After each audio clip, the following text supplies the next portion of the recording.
What is up, everybody? Welcome back to another Pitching Ninja's filthiest pitches of the day. Remember, before we get to those pitches, hit that subscribe button, join Ninja Nation, and without further ado, here are my filthiest pitches of the day. Before we go to those pitches, actually, let me give you a Pitching Ninja alert. At 1 p.m. Eastern, Pitching Ninja hats will be on sale at pitchingninja.com. There's limited supply, so get there quickly. Also, on Friday, I'm going to be interviewing Spencer Strider, so make sure you subscribe so you don't miss out on that interview, which will drop soon thereafter. I'm going to start with Patrick Corbin, who had himself a great day yesterday, and he hasn't had that many of them this year. He had 12 strikeouts in 8 innings, thanks to his sliders and sinkers.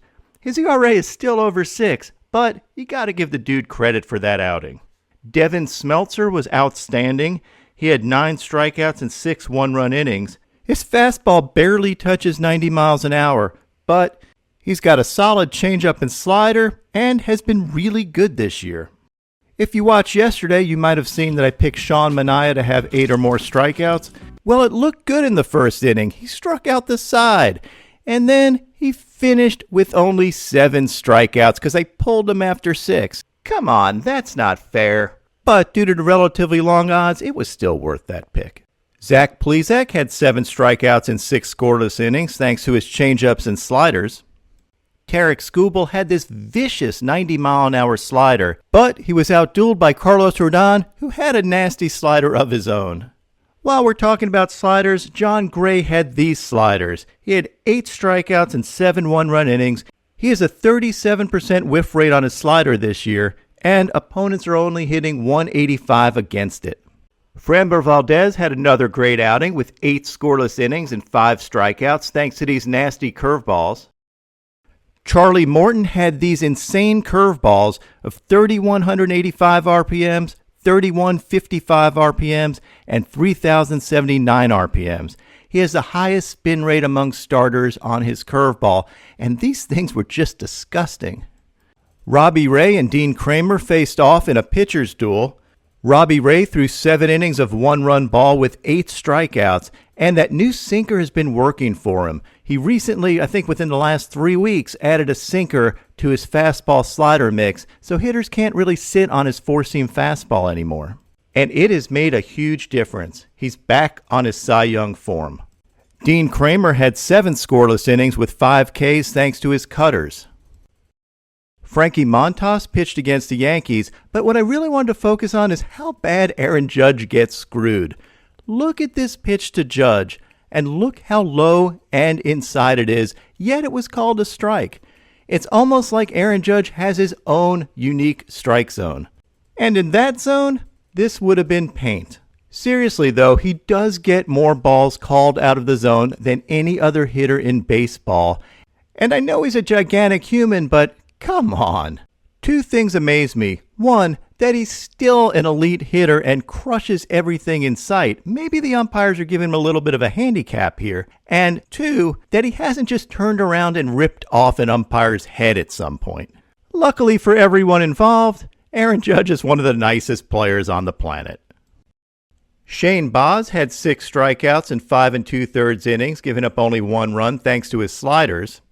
Brandon Woodruff was absolutely dominant yesterday, mostly due to his fastball. He had 10 strikeouts in 5 innings, and after the game, the Brewers name-checked me and said, "Pitching Ninja, you don't have to look any further for your filthiest pitches of the day, just look right here." They're not entirely wrong about that. But Luis Castillo was also dominant. This is basically an audition for him to get traded, and he passed the audition. He had 11 strikeouts in 6 innings and gave up no runs. His fastball was up to 99 miles an hour, and he just dominated with that fastball. He outdueled Keegan Thompson, who had these disgusting sliders. I mean, these were close to 3,000 RPMs, and I decided to do an overlay, and you can see why a hitter would swing at one of Keegan Thompson's sliders out of the zone. They look the same, and that slider just dives out of the zone and can make a hitter look foolish. Now on to my filthiest relievers. Colin McHugh had 4 strikeouts out of his 5 outs with this filth. Taylor Rogers had these wipeout sliders. Look at those things go. Jimmy Yacobonis had this front door two-seamer with 19 inches of run. Look at this. You think you're going to wear it, and it ends up catching the zone. Laz Diaz apparently had his mic on yesterday, talking to Donovan at the plate after this pitch, so the whole stadium got to hear this conversation. Tyler Danish had this breaking ball and sinker overlay. I mean, look at these. They start looking like strikes and end up on opposite sides of the plate. Camilo Doval had this vicious slider. And check out this stuff from Emmanuel Clase. 101 mile an hour cutter and a 93 mile an hour slider. Since May 1st, the man has only given up 1 run and has 1 walk since May 28th. Sheer domination. While we're talking about domination, Josh Hader absolutely incinerated the side with these fastballs. He has a .63 whip this year and 15.6 strikeouts per 9. And since we're talking about dominant closers, look at this from Ryan Helsley. You can see why he has a .573 whip this year and a .30 ERA. That is insane. Sometimes I don't think he gets enough credit for how good he is. And now, my Pitching Ninja moment of zen. Cue the Titanic music. And